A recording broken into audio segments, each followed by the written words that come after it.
जियो लाल जियो जियो जियो।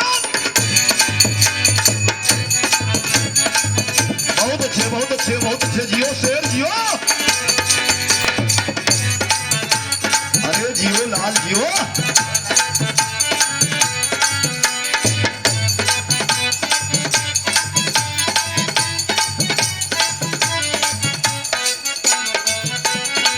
भाई देखाए भोजपुरी का नया झलक की बजाओ थोन भक्ति रस का गीत हमारे मास्टर बाबू। कौनो दुल्हन बड़ी सुंदर बा करिश्मा दिया, गौने गईल दुल्हन मरद ड्राइवरी करत हो, मरद से बतलावत हो कि मोर सैया हर महीना तगारी चलैहा, लेकिन सावन का महीना बचा दिया, बड़ा पावन महीना हो, दुनिया के दाता भोलेनाथ का महीना हो।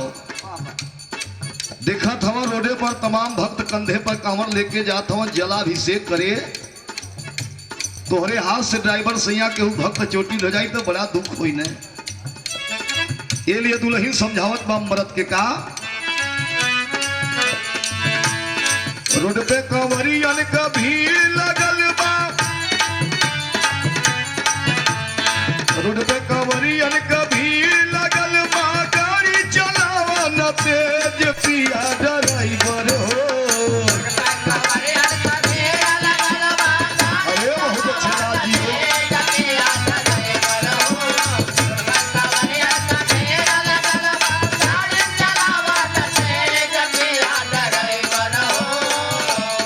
रोड पे कंवरियन का भीड़ लगल बा, अरे गाड़ी चलावा ना तेज पिया ड्राइवर हो, अरे राजा ड्राइवर हो, धक्का धक्का करा करे पिया ड्राइवर हो। कहो करिश्मा जी।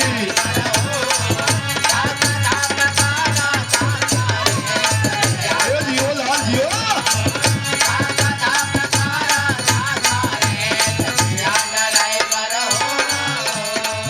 वही देखा ड्राइवर लोग वही तरह बड़ा चतुर बड़ा सयाना बड़ा बुद्धिजीवी होले, ड्राइवर भी अपने बचे का उपाय खोजत हो मास्टर बाबू, बतलावत हो का, सब ही मगन रे बड़ मस्त हो के भोला में।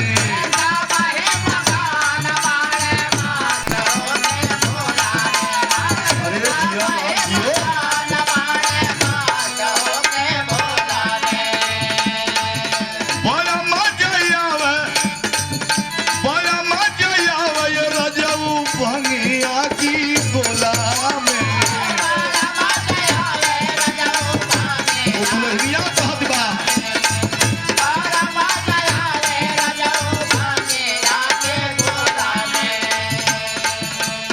मानिला हमारी बात तोहरा, अरे मानिला हमारी बात तोहरा, बदली नहीं मेज पिया ड्राइवर हो।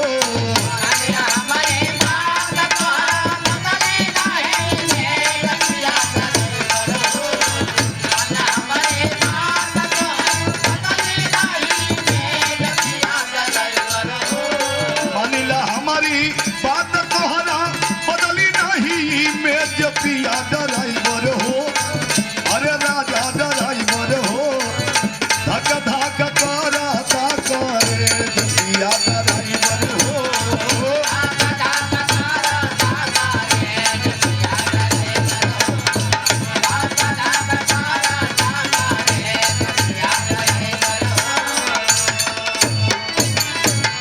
हाँ मेरे साथियों, अब तक आप लोग तमाम बिरहा के कलाकारों से कैसेट के माध्यम से, भोजपुरी व्यवस्था के माध्यम से आप लोगों ने बिरहा का आयोजन सुना है। हिंदुस्तान का वासी होने के नाते हिंदुस्तान के हर वासियों का ये कर्तव्य बनता है, आज के डेट में, आज के तारीख में हमें आजादी तो मिली है साथियों, लेकिन आज भी हम नेताओं के चंगुल में फंस करके गुलामी झेल रहे हैं। महंगाई चरम सीमा पर है, लूट खसोट घोटाला अत्याचार अपने सीमा को पार कर गया है। मेरे साथियों, ऐसे में हिंदुस्तान के सभी नौजवान किसान, हिंदू, मुसलमान, सिख, ईसाइयों की आवाज है, आखिर जुल्म कब तक सहेंगे। भूमिका का संकेत हो, चला मास्टर उठा के रहता है।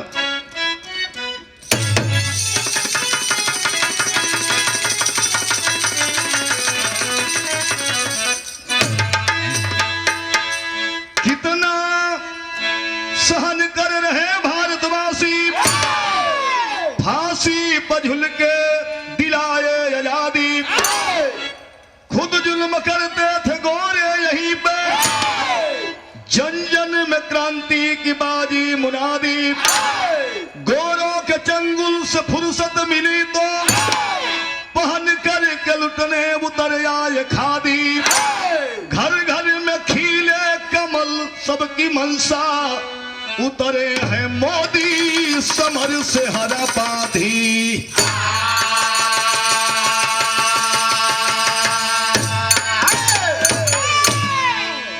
आज भारतीय जनता पार्टी का एक होनहार, गुणवान, चरित्रवान, विचारवान और जीवन को कुर्बान करने वाला एक संत मिला है इस भारत माता को, भारतवासियों को।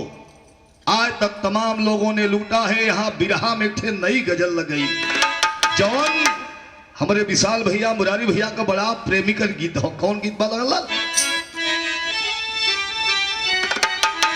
कि अरे सूरा सुंदरी क्या ही चलते, अब दूषित भयल समाज बाप, अरे जय हो दारू जय मेहरारू, जय हो दारू जय मेहरारू, ये दोनों का राजबा, जय हो दारू जय मेहरारू, कहो करिश्मा, अरे जय हो दारू जय मेहरारू,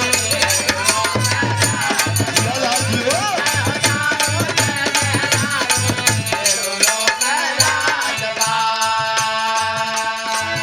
हमारे देश के सोने के चिड़िया के बाबू अंग्रेज लुटलन। आज करे पर हमन विश्वास कइल जात बा, आज हमन नोट कइल जात बा, कहीं चारा घोटाला, कहीं ताबूत घोटाला, तमाम घोटाला में हमारे देश के तमाम नेता, तमाम मंत्री पकड़े जा रहे हैं, फंस रहे हैं। ये लिए वो लोगन पर कहना बा,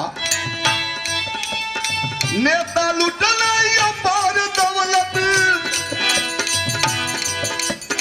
नेता लुटल अपार दौलत, भारत खोदी खोदी के चारी ओर गुजल जयकारा, चारी ओर गुजल जयकारा, रावण नरेंद्र मोदी के, चारी ओर गुजल जयकारा, रावण नरेंद्र मोदी के।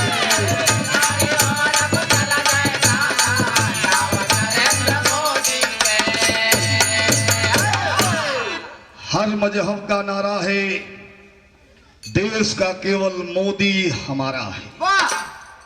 चाहे हिंदू हो, मुसलमान हो, सिख हो, ईसाई हो।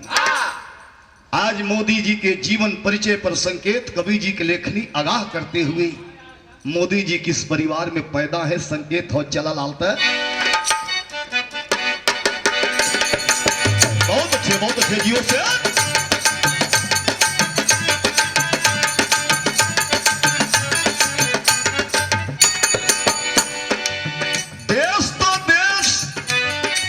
केवल अपन भारत देश ने, देश तो देश, पूरा विश्व यही बोल रहा, राजनेताओं का अब सारा पोल खोल रहा।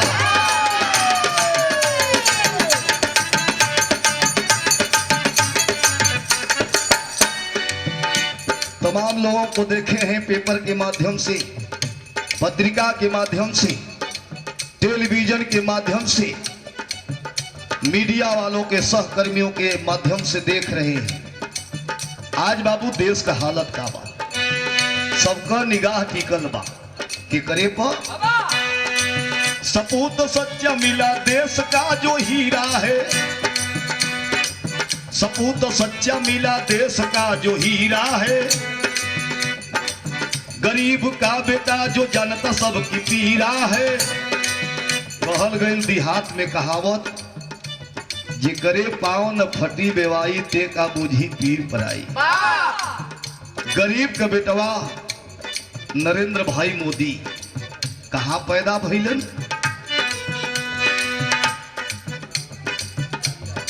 17 सितंबर सन 50 की समैया हो,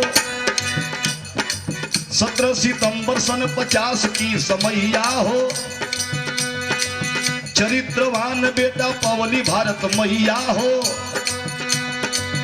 1950 17 सितंबर कितना पावन दिन में अवतार भइल मोदी जी के।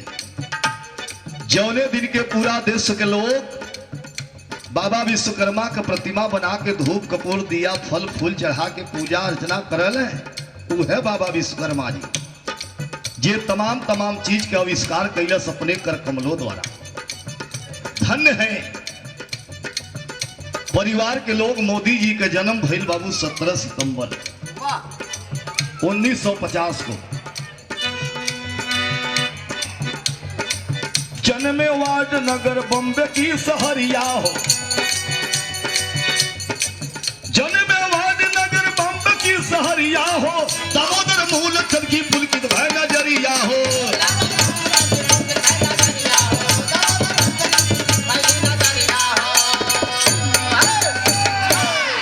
हई देखें वार्ड नगर बंबई में मोदी जी अवतरित भइले, अवतार लिहलन। बेटवा केहू के घरे पैदा होलन बाबू, अगल बगल के बेटी बहन मतारी जुट के खुशी मनावेली। हई देखें मोदी जी के जब अवतार भइले मोर भैया, तो माई के तरी खुशहाल हई। यहाँ सोहर के गीत लगल।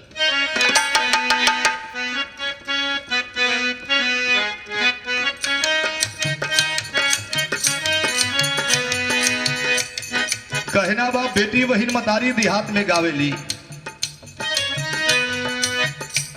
कवने बने नारी यर फूलाइल त कवने।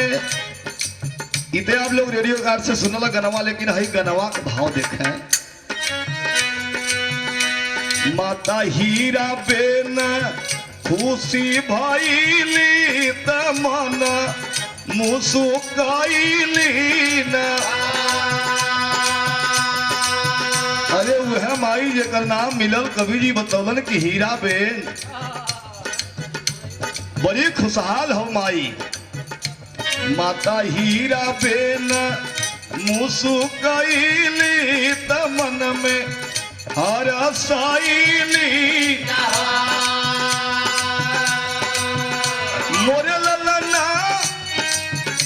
मोरे ललना देशवा का बनिहा पतवारिया नेवरिया भव से पार करिया हो। अरे दिया कलिया दिया दिया दिया।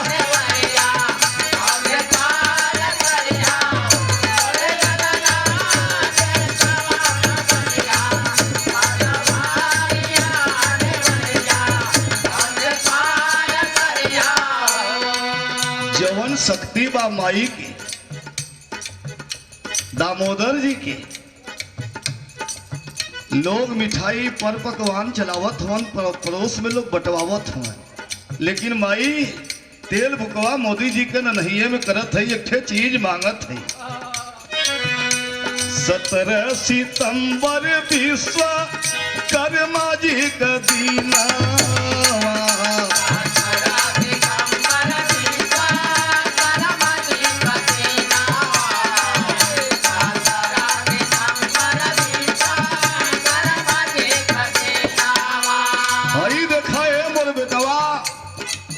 देहात में केहू के बेटवा जन्माष्टमी के मुरारी भैया पैदा हो जा, तो लोग कहला कि भगवान कृष्ण आ गई।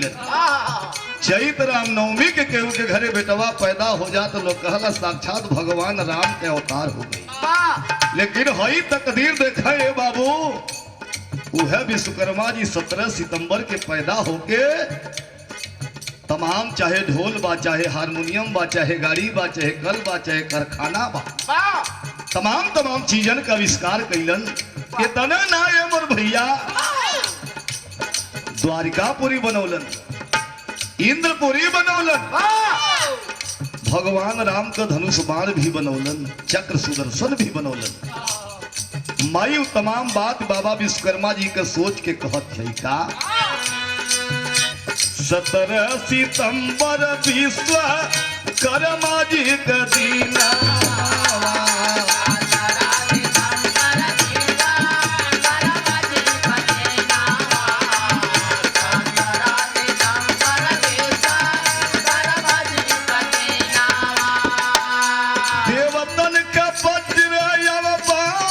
नवल इंद्र सनावा नवल इंद्र सनावा देवतन का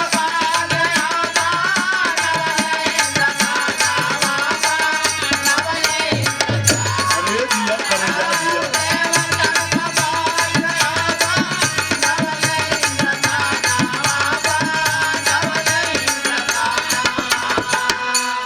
अगर विश्वकर्मा भगवान पैदा होके इतना चीज का रचना कैले तो ये मोर बेटा वही दिने तो तू हम पैदा भैला हई एक गुलामी से भारत माई कटल हो तो नेतन का गुलामी घेर दिलस। लेकिन तोहरे बदे सवाल हो बेटवा माई नधैये में मोदी जी से कहत वैसे कुछ देखई हा कारीगरिया मतरिया कुछ मांगली ये मोर बेटा बाबा जी इतना नहीं तो कम से कम आधा दिखा देव तो हिंदुस्तान वासियन का कल्याण हो जाई। वैसे कुछ देखई हा कारीगरिया मतरिया कुछ मांगली मोरे ललना बाबूजी के डूब ना पगारिया नेवरिया भव से पार करिहा हो मोरे ललना बाबूजी के डूब ना पगारिया नेवरिया भव से पार करिहा मोरे ललना बाबूजी के डूब ना पगारिया नेवरिया भव से पार करिहा। ये बेटा क्यों हार बन जाई हा देखा माई दुआ मांगती हो माई के दुआ काम करे लगल बाबू धीरे धीरे मोदी जी सयान होके लगल। आज जब सयान होके लगल विश्वकर्मा जी की तरह माई सोचत हो मोदी जी सयान होते हैं तो माई सोचत है यहाँ हमारे विशाल भैया का बड़ी पर्सनल गीत लग गई माटी का गीत हो बेटी बहन मतारी गई है का कि कुआना पहली पनिहारी न कुआना उमर तयारे कुआना पहले पनिहारी न कुआना उमर तयारे कुआना पहले पनिहारी न कुआना उमर तयारे यारो उमर तयारे अरे जिया करे जा जिया उमर तयारे कुआना पहले पनिहारी न कुआना बहुत अच्छे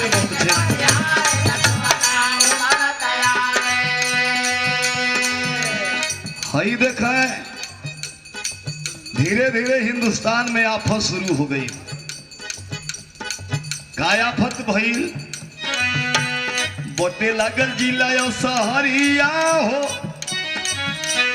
बटे लागल जिला सहरिया हो सबके बढ़ली फिकरिया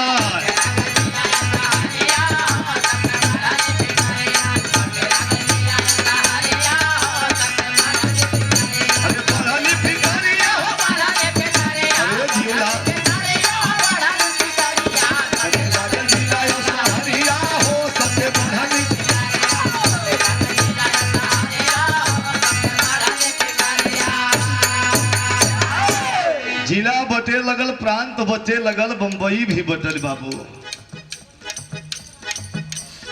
तो बटल बंबई तो भइल का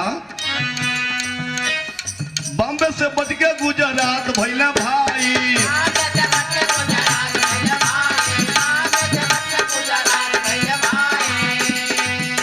हम मेहसारा जिला में पनाह पौना आई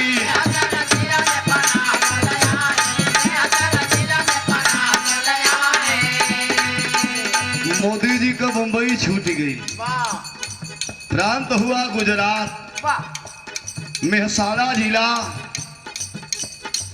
अब परिवार भुखमरी के कगार पर हो, गरीबी चरम सीमा पर हो। आ धीरे धीरे मोदी की उम्र 7-8 बरस को हो गई बाबू। सोच पड़ल गरीबी के चलती का कैसे चली रोटी रोजगरिया हो, कैसे चली रोटी रोजगरिया हो, सबके बढ़ली फिकरिया।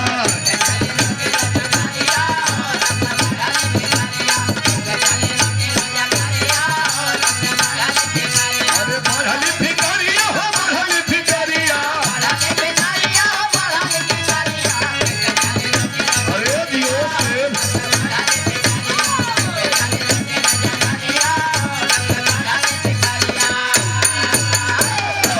आखिर पेट पर्दा चलावे बदे हर लोगन के उपाय सोचे के पड़ला। बारे मोदी जी सोचत हन का सोचलन है अर्जुन बाबू सोमनाथ भैया। यहाँ बिरहा में नौकी तर्ज लग गई। निर्गुणी गीत हो, कौन गीत होला?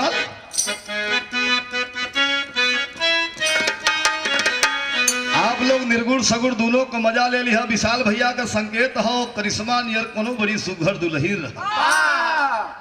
हमरे नियर लड़का को देख के कहलन का कहलन कि कवनी खोतवा में लुकालू,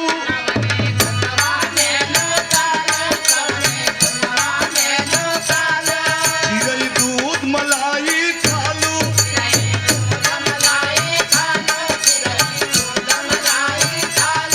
कवनी खोतवा में लुकालू, चिरई दूध मलाई खालू।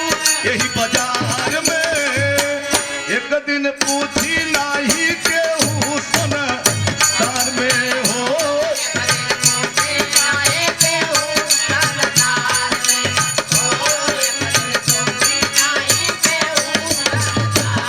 अरे जियो लाल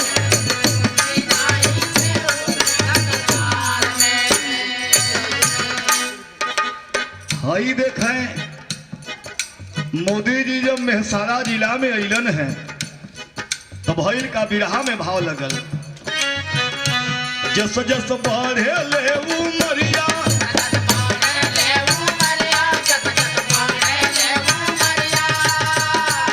वैसे घेरे ले फिकरिया।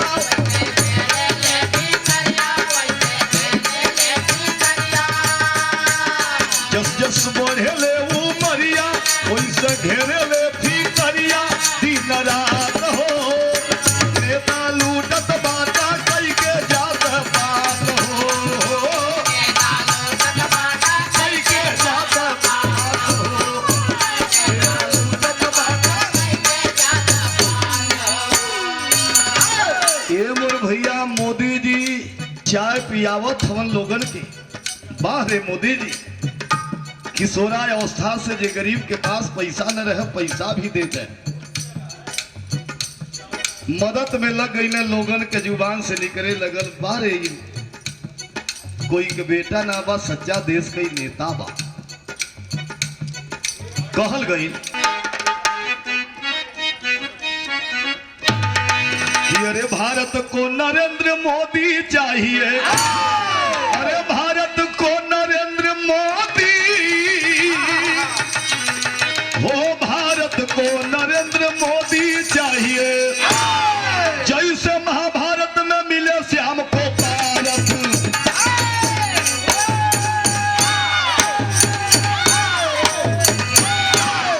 जन जन से आवाज आई मेरे साथियों। जिस तरह से महाभारत की लड़ाई में भगवान श्याम को पारस जी अर्जुन जी मिलकर के तमाम असुरों का संहार किए मेरे साथियों, उसी तरह से नरेंद्र मोदी जी को आगे आकर के तमाम अत्याचार भ्रष्टाचार को मिटाना है। लोगों की दुआ काम आई बाबू। आज मोदी जी व्यवस्था का कैलन है मास्टर साहब कि अरे किए पढ़ाई बीए तक ले, दिल अंदर जागल उदगा, खुद भारत को भस्म करेंगे, नेता कुछ बन गए गद्दा। अरे बाबू पढ़ाई के दौरान मोदी जी का सोच बा आगे नहीं आऊंगा, लोगों की लड़ाई नहीं लड़ूंगा तो कुछ नेता देश के भारत को ही बच जाएंगे। गरीब भूखी तरफत जनता का होगा कैसे उपकार। अरे घर गिरहस्ती भले बनी ना, घर गिरहस्ती भले बनी ना, बनब देश का खेवनहार।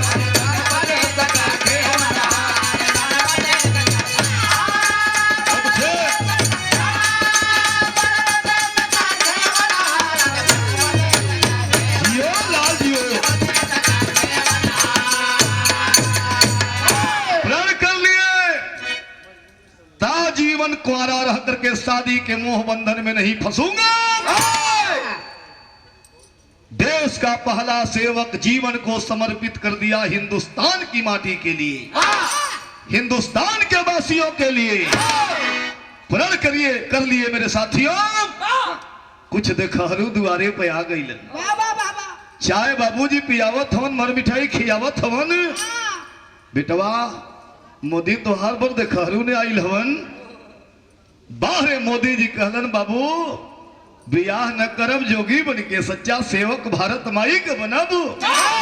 यहाँ गीत लगल करिश्मा और दुल्हन कोनो गौने आइल, मर्द का बीजा लग गई।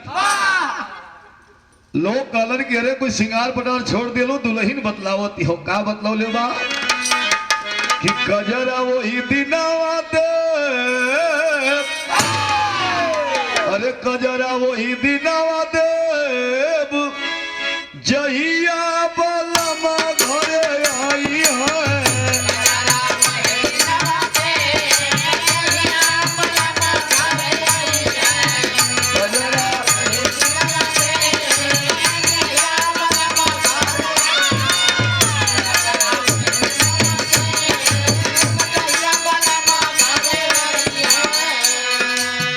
भाई देखा है मोर बाबू, बाबूजी जब बतिया के सुनलन है कि हमार बेटवा प्रण कैल ता जीवन कुंवार रही के देश का सेवा करत, तो बाबू के आंख से आंसू चल दिहलस।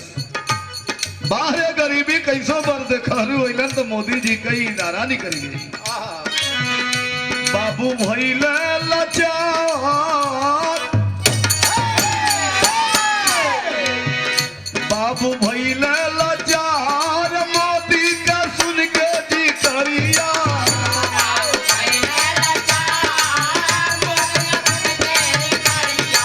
अरे दिया सोना दिया,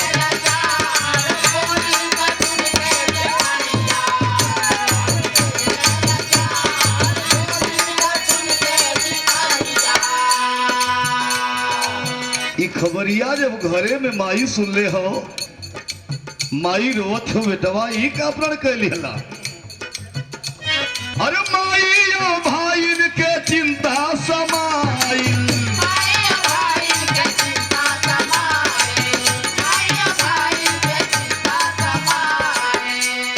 शादी के नाम से सुगनवा पराई।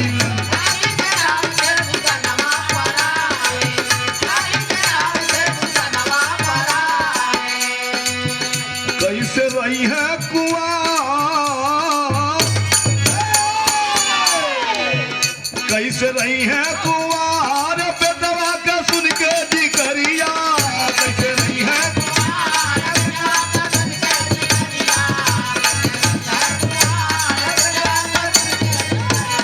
यो लाल जी हो।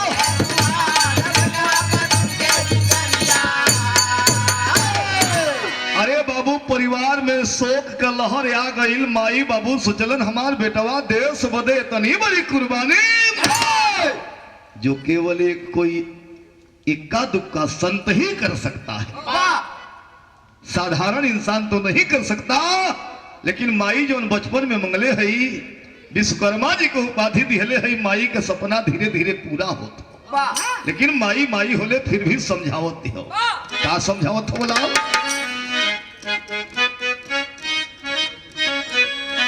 फिर माई समझावा बेटा कैसे जोगी बन के रहा बा।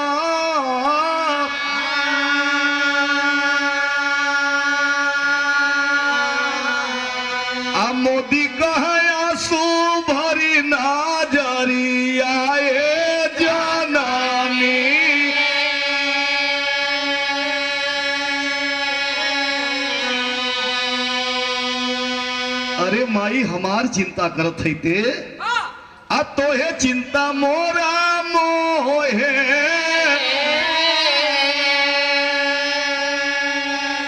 आ देशवा का चिंता बाटे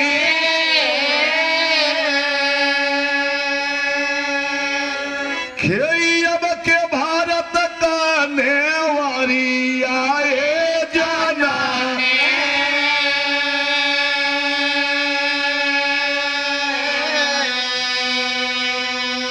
ना माई ना हम देश सेवा करब गरीबन का लड़ाई लड़ब भारत माई का रखवाली करब चल दिया भारत माता सपूत कहाँ गईलन कि RSS के ट्रेनिंग शुरू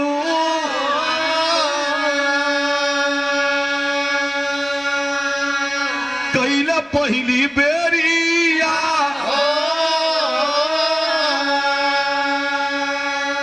अरे जाई करके नागपुर सहारिया जाना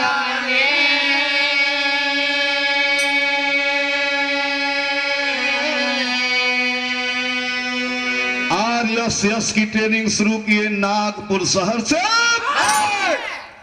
भाषण जब माइक पकड़ करके मोदी जी का शुरू होता था भाषण कैसन करें कि शेर सदाहारे लगल भाइयों बहनों काश अच्छा होता भाइयों बहनों कि सेपरेट स्टेट बनाने के सपने देखने के बजाय सुपर स्टेट बनाने के सपने देखे होते अब बड़ी घबरा के भागल अरे जन जन में फाइनल खबरी आए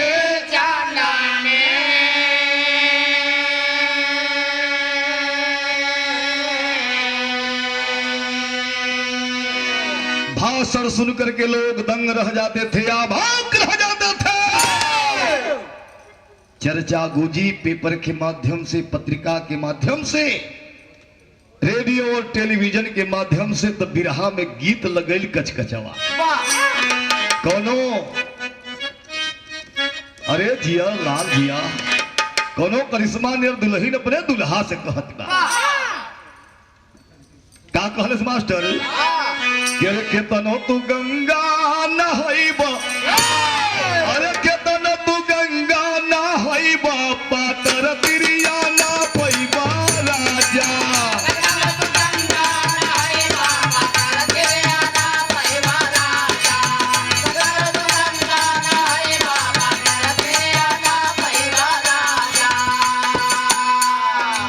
तब आप लोग सुना लेकिन गनवा का भाव सुने बाबू बाहर भारत का सपूत नरेंद्र मोदी जब माइक्रोफोन पकड़ के दहाड़े तो एक नारा लगावे का अरे कुर्सी ना कोई का बपवती चाहे सीएम कहो पीएम कहो जिला अध्यक्ष कहो प्रधान लोगन कहो जो पराये धन कर अच्छा करल कहलन का अरे कुर्सी ना कोई का बपवती चुनावती दे चलल जमना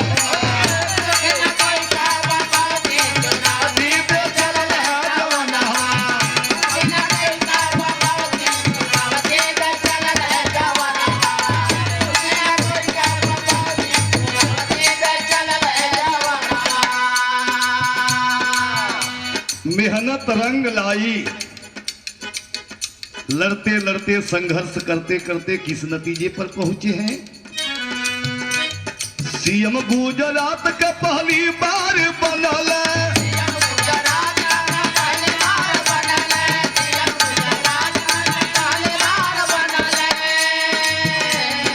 रैली में खूब अब विरोधी के दहराला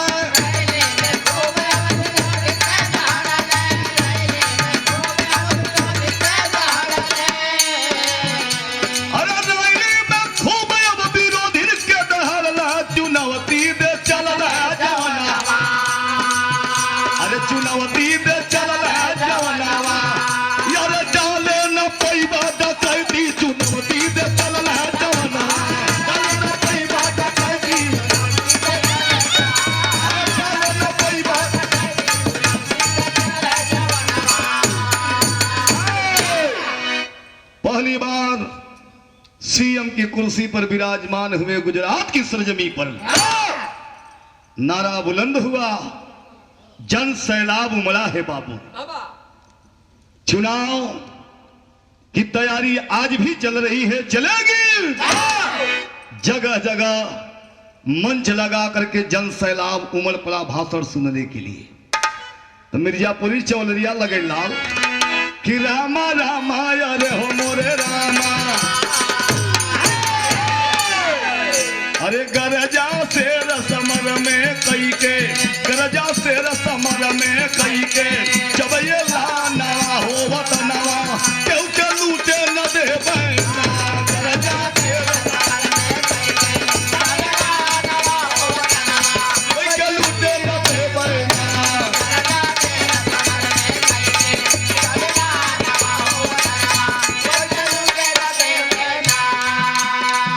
बंद कर दो चोरी, बंद कर दो सीना जोरी, बंद कर दो घुसखोरी। बाबू भाषण जे सुने ते आके लोगन में बतियावे, बारे बोलत हो नरेंद्र मोदिया। भाषण तो सुने लायक मोदिया कनबा। हमारे देहात का तमाम जे पढ़ल लिखल न बात, ये साधारण बात न बोल के साफ कहे, भारत का सच्चा शेर बा। जन सैलाब उमड़ा है बाबू, हौसला अफजाई हुआ जगह जगह, चाहे महाराष्ट्र हो, गुजरात हो, मध्य प्रदेश हो, तमाम जगह भाषण करते करते थे घटना घटी गई। आइलन है कहा पटना की नयली में गई पैरी भीड़ देख घबराइला। अरे बाबू हिंदुस्तान का रिकॉर्ड नहीं टूटल, पूरा विश्व का है। चाहे जरदारी जी हो, चाहे ओबामा साहब हो,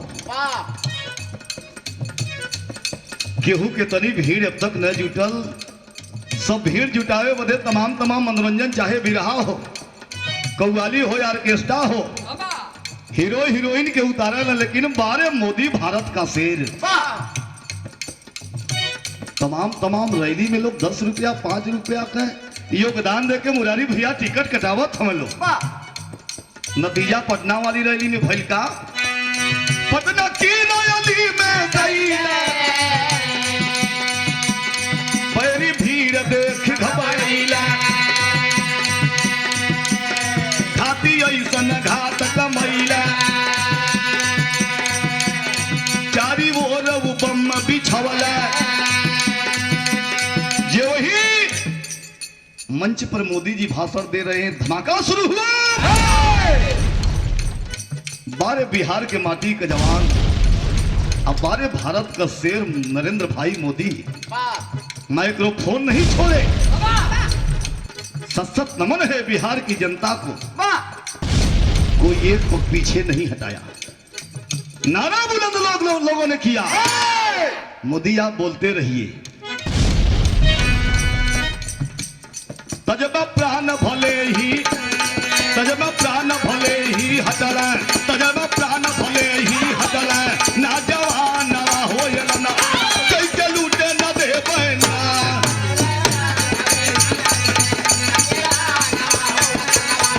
के लूटे न दे बहना।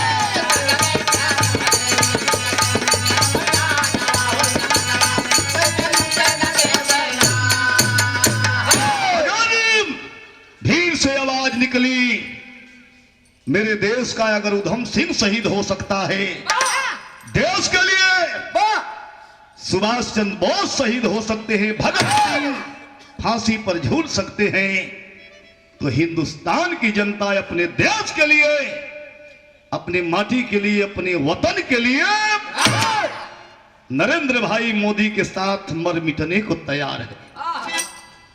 आज चर्चा गूंजी है, बिरहा में हमारे पहपट का लाइन लगे।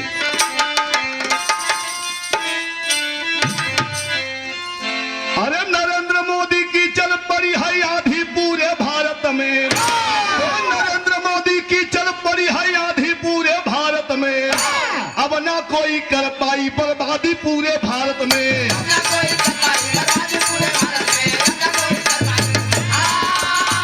बहुत अच्छे जी हो।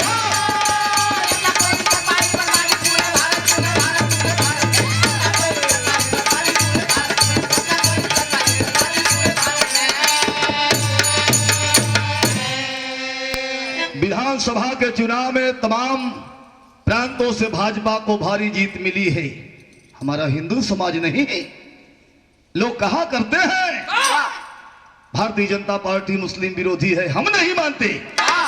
मोदी जी मंच के माध्यम से कहा करते हैं मुसलमानों का विरोधी नहीं हूं। अगर मुसलमान रहीम बन करके आता है तो इतिहास के पन्ने पर नाम अंकित करेगा। ये हिंदुस्तान के लोग अगर एपीजे अब्दुल कलाम बन करके आता है तो देश का गर्व के साथ राष्ट्रपति बनाएंगे। लेकिन अगर इस देश में कोई मुसलमान या कोई हिंदू, कोई सिख, कोई ईसाई अफजल गुरु बन करके मुरारी भाई आएगा तो फांसी का फंदा तो कतई चलेगा, नहीं रुकेगा। आज व्यवस्था जीत पर मुस्लिम समुदाय के लोग, हिंदू समुदाय के लोग, सिख समुदाय के लोग, ईसाई समुदाय के लोग मुबारकबाद दे रहे हैं कि हिंदू मुस्लिम सिख ईसाई सब मजहब ललकार हो। सजाया रती भारत माता पल पल रहा निहार। अरे साजिश हरवा आप मगरिया बाधी पूरे भारत में।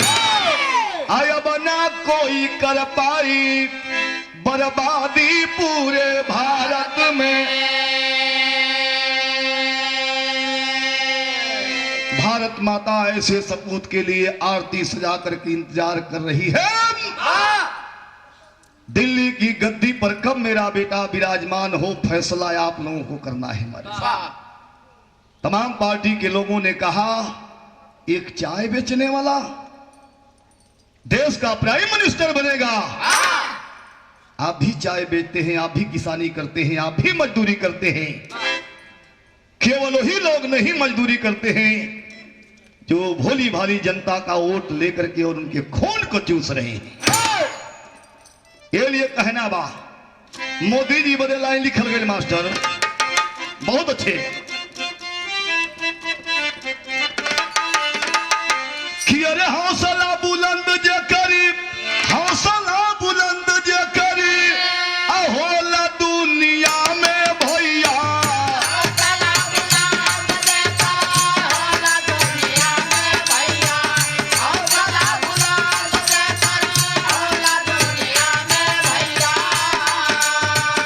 मंजिल मिले ले मदद करे भगवान।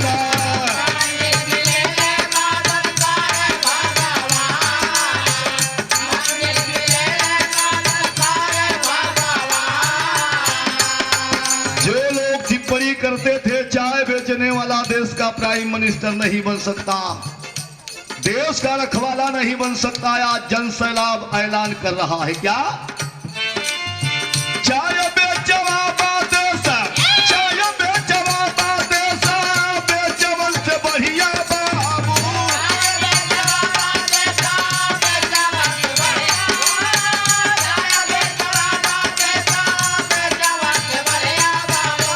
जानी अपने जियत भर गारी बावन कया है।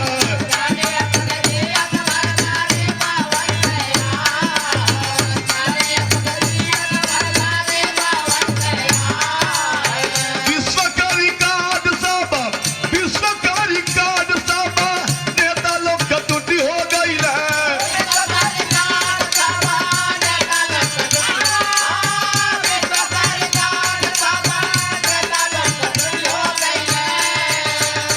टिकट लेके भाषण लगवा, टिकट लेके भाषण लगवा, सुन बाउरा यार।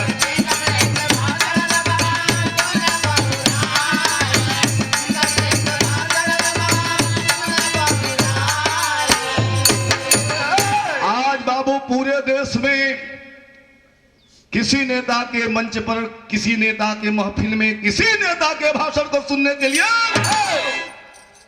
देश में कोई इतनी हौसला बुलंद करके नहीं जाता है। लोग टिकट लेकर के 10 रुपया 5 रुपया योगदान के रूप में दे करके जगह जगह लोग भाषण सुन रहे हैं। चौतरफा हाहाकार मचा है नरेंद्र भाई मोदी जी के लिए। के ललकारत बा गोरखपुर से जोगी आदित्य बाबा ललकार,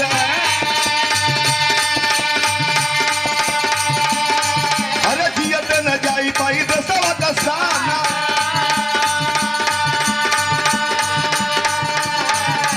सुषमा स्वराज राजनाथ उमा भारती,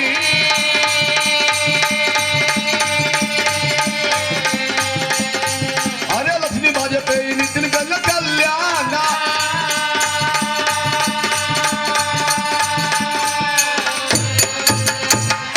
देश के तमाम धुरंधर नेता ललकार मचाए हैं।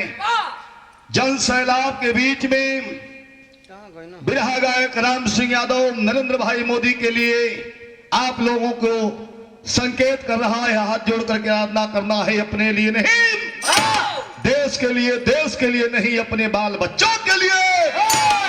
आपको करना क्या है, बिरहा के आखिरी छोर पे कहना हो।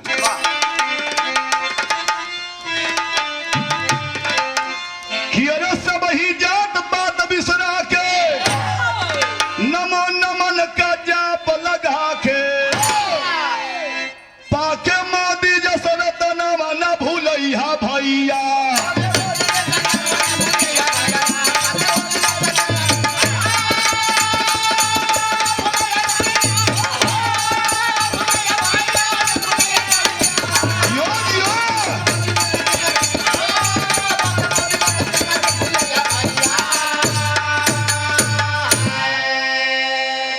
जिस तरह से गुजरात को संवारे हैं नरेंद्र भाई मोदी जी, कसम खाए हैं देश का जोगी, भारत को गुजरात बना करके रहेंगे। आएंगे तो होगा क्या कि चोरी घुसखोरी नहीं रही है महंगाई,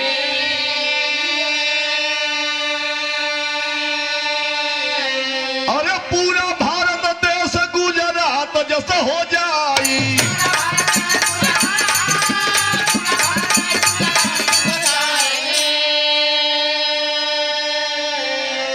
कमल निशान का बदनवा दबैया भैया, के मोदी जैसा रतनवा न भूलैया भैया,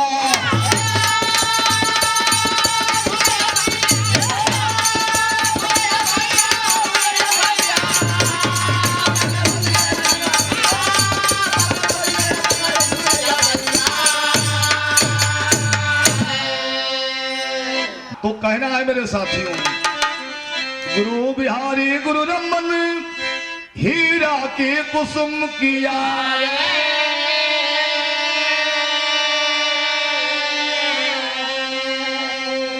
अर्जुन सोमनाथ मंगल पारे अब जेपी की तैयारी,